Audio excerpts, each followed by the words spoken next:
हाँ तो दोस्तों, इस वीडियो के अंदर हम नेपट्यून पेट्रोकेमिकल्स के आईपीओ के बारे में बात करेंगे और जानेंगे कि इस आईपीओ के अंदर आपको अप्लाई करना चाहिए या नहीं। चलिए शुरू करते हैं। तो देखिए, सबसे पहले हम ये जानेंगे कि ये कंपनी क्या काम करती है। ये जो कंपनी है 2021 में ये कंपनी स्टार्ट हुई है, यानी कि ऑलमोस्ट अगर हम बात करेंगे तो 3 से 4 साल ये कंपनी को स्टार्ट हुए हो चुके हैं। तो ये जो कंपनी जो अलग अलग तरीके के जो वाइटामिन जो प्रोडक्ट्स वगैरह और जो इमल्शंस वगैरह होते हैं वो ये कंपनी में यहाँ पे बनाती हुई नजर आती है। करंटली अगर हम यहाँ पे कंपनी के मैन्युफैक्चरिंग यूनिट की अगर हम बात करेंगे तो करंटली 3 मैन्युफैक्चरिंग यूनिट हमें यहाँ पे कंपनी की नजर आती है। अगर हम एक यूनिट की अगर हम बात करेंगे तो अहमदाबाद में कंपनी की यूनिट हमें यहाँ पे नजर आती है। दूसरी अगर हम बात करेंगे पानीपत हरियाणा में हमें यहाँ पे दूसरी यूनिट कंपनी की नजर आती है। और तीसरी यूनिट की अगर हम बात करेंगे तो आसाम में हमें यहाँ पे कंपनी की तीसरी यूनिट हमें यहाँ पे नजर आती है।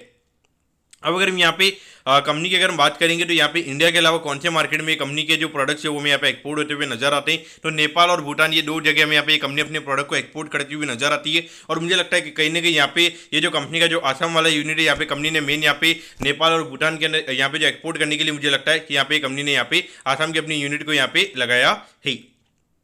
अब अगर हम यहाँ पे कंपनी के नंबर ऑफ एम्प्लॉइज की अगर हम बात करेंगे तो अराउंड 59 एम्प्लॉइज हम यहाँ पे कंपनी के अंदर काम करते हुए नजर आते हैं। और ये दिसंबर 31 का डेटा, यानी कि ऑलमोस्ट 5 से 6 महीने पहले का डेटा हमारे पास में यहाँ पे अवेलेबल है। तो अगर कंपनी में अगर यहाँ पे और ग्रोथ अगर आई होगी तो वहाँ पे डेफिनेटली हमें यहाँ पे कंपनी के नंबर ऑफ एम्प्लॉइज हम यहाँ पे और बढ़ते हुए नजर आए होंगे।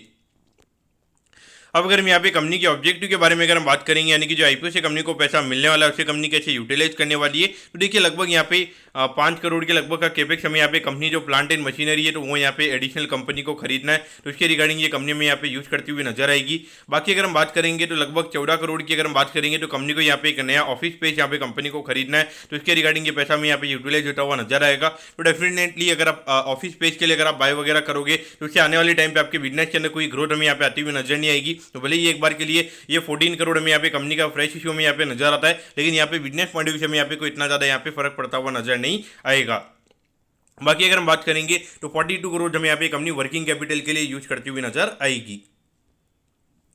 अब अगर हम यहाँ पे कंपनी के फाइनेंशियल्स के बारे में अगर हम बात करेंगे तो देखिए यहाँ पे लगभग 2022 में लगभग 82 करोड़ के लगभग ये कंपनी का रेवेन्यू का नंबर था। फिर ये नंबर में बढ़ के लगभग 709 करोड़ के लगभग यहाँ पे होता हुआ नजर आया था। आपको लग रहा होगा कि यहाँ पे जो ग्रोथ के नंबर्स है वो एकदम से यहाँ पे काफी ज्यादा फास्ट आपको यहाँ पे नजर आते हैं, लेकिन यहाँ पे 2022 में हो सकता है कि यहाँ पे आई थिंक जो कोविड की सेकंड वेव आई थी तो हो सकता है कि उसकी वजह से यहाँ पे जब 4-5 महीने कोई वर्क नहीं हुआ था तो इसकी वजह से यहाँ पे जो कंपनी के रेवेन्यू के नंबर्स है वो यहाँ पे काफी कम नजर आते हैं। और उसके बाद अगर हम देखेंगे तो 2024 में यहाँ पे कंपनी के रेवेन्यू के नंबर्स हमें यहाँ पे कम होते हुए नजर आए थे और अराउंड 675 करोड़ के लगभग रेवेन्यू का नंबर हमें यहाँ पे नजर आता है, क्योंकि ऑलमोस्ट अगर हम देखेंगे तो 4-5% का रेवेन्यू में फॉल हमने यहाँ पे देखा है। और अगर हम ये रिसेंटली जो फाइनेंशियल ईयर अभी जो खत्म हुआ है उसके अंदर 9 महीने का डेटा हमारे पास में अवेलेबल है, यहाँ पे अराउंड 620 करोड़ के लगभग का रेवेन्यू का नंबर यहाँ पे कंपनी ने किया है, क्योंकि इंडिकेट कर रहा है कि लगभग पर क्वार्टर लगभग 200-205 करोड़ के लगभग का रेवेन्यू का नंबर में यहाँ पे करती हुई कंपनी नजर आ रही है। क्योंकि अगर हम इसको अगर हम एनुअलाइज करेंगे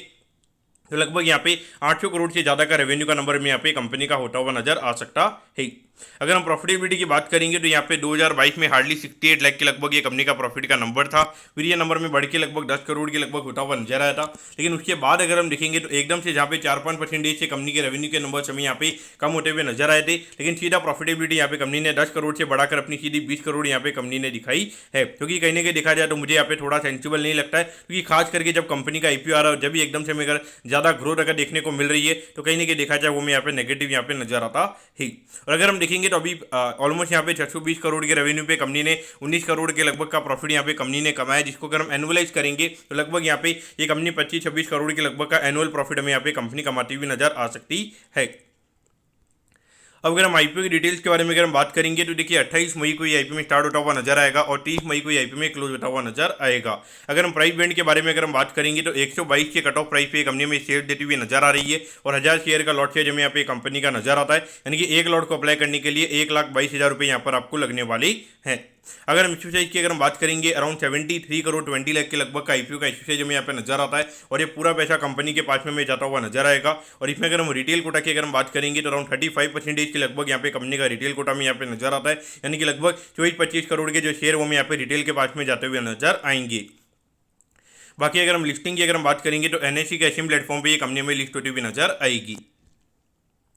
अब अगर हम यहाँ पर आईपीओ के टाइम टेबल के बारे में अगर हम बात करेंगे तो देखिए 2 तारीख को आपको पता चल जाएगा कि आपको अलॉटमेंट मिला है। अलॉटमेंट नहीं मिलता है तो 3 तारीख को रिफंड मिल जाएगा और 3 तारीख को आपके डीमेट अकाउंट में शेयर आ जाएंगे अगर आपको अलॉटमेंट मिलता है और 4 तारीख को ये कंपनी में लिस्ट होती हुई नजर आएगी। अब अगर हम यहाँ पे कंपनी के वैल्यूएशन के पैरामीटर्स की अगर हम बात करेंगे तो देखिए ऑलमोस्ट यहाँ पे 276 करोड़ के मार्केट कैप पे ये कंपनी का आईपीओ में आता हुआ नजर आ रहा है। लेकिन जिसमें अगर हम बात करेंगे तो ये साल अगर ये कंपनी 25 करोड़ का प्रॉफिट अगर ये कंपनी करती है तो वहाँ पे लगभग 11 के पी रेशियो पे ये कंपनी का आईपीओ में आता हुआ नजर आ रहा है। तो वैल्यूएशन वाइज अगर हम बात करेंगे तो देखिए कोई ग्रोथ भी कंपनी की कोई ज़्यादा एक्स्ट्राऑर्डिनरी नहीं है, लेकिन कंपनी ने वैल्यूएशन के पॉइंट ऑफ व्यू से अगर हम बात करेंगे थोड़ा यहाँ पे इन्वेस्टर्स के लिए थोड़ी वैल्यू रखी है। लेकिन अगर हम बात करेंगे जो पेट्रोकेमिकल वाली इंडस्ट्री होती है नॉर्मली लॉन्ग टर्म में अगर हम बात करेंगे लगभग 15-20 से ज़्यादा का पी रेशियो मार्केट ये इंडस्ट्री को देने का काम नहीं करता है, क्योंकि काफ़ी ज़्यादा अगर मेनली ये जो इंडस्ट्री होती है ये B2B इंडस्ट्री में यहाँ पे नजर आती है और मार्केट को लगता है कि इनके पास में कोई इतना ज़्यादा प्राइसिंग पावर नहीं होता है। इसलिए अगर हम इनके मार्जिन की भी अगर हम बात करेंगे तो 2-3% से ज़्यादा के नेट प्रॉफिट मार्जिन हमें यहाँ पे ये कंपनी के नजर नहीं आते ही हैं। अगर इनको 15-20% का अगर इनको लगातार अगर इनका रिटर्न ऑन इक्विटी अगर इनको रखना है तो वहाँ पे जो एसेट टर्नओवर रेशियो की अगर हम बात करेंगे वो हमेशा लगभग 5-6 टाइम्स अगर यहाँ पे ये कंपनी का रहेगा तभी हमें यहाँ पे जो इनका रिटर्न ऑन इक्विटी वो लगभग कंसिस्टेंट बेसिस पे हमें यहाँ पे 15-20% का देखने को मिलेगा।